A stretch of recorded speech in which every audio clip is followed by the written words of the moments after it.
The court had earlier indicated that it will hold its hearing on a day-to-day basis. Mr. Quayson has since been pushing to set this aside, causing him to file legal processes at the Court of Appeal.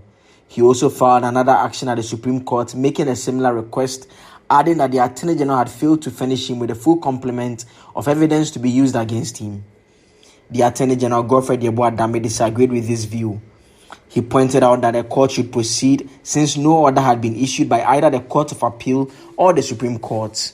The court presided over by Justice Mary Nyanzu ruled that in the absence of any court order halting proceedings, the case will proceed. The state's first witness, Richard Techi-Mensah, then mounted a witness box. He's the person whose petition at the police CID resulted in investigations of James Gyakye Quayson. He was asked whether he wrote the criminal complaint himself or had someone do it for him. He said he wrote it himself and was done in English.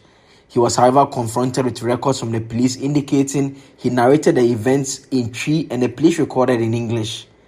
Mr. Quayson's lawyers say the witness is not credible. You realize that today can be described as Black Tuesday for the prosecution's witness.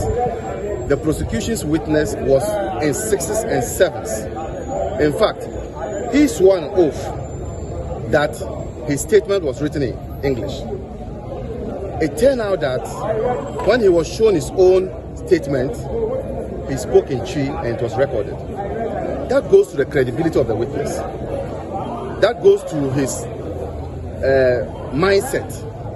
So clearly, today, you notice that the prosecution's witness was not helpful to the prosecution at all.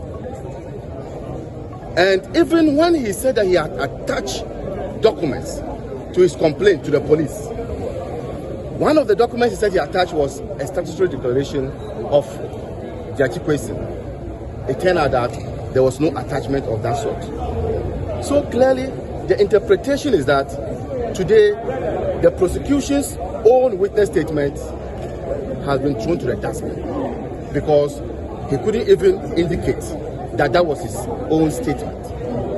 He spoke in English. It turned out that he rather spoke in Twi and it was transcribed into English. The AG is, however, satisfied with the ruling of the court and is ready to continue with proceedings. The court decided to rely on a binding decision of the Supreme Court to hold that she's not supposed to stay proceedings until another report higher has been served on her to stay proceedings. So we are comfortable with the ruling of the court. And you are ready to progress with it already? Your witness is continuing with the testimony? Yes, tomorrow you're supposed to be back and within 1 hour, Transport Accused is supposed to finish pre-examining PW1. Hearing continues on Wednesday.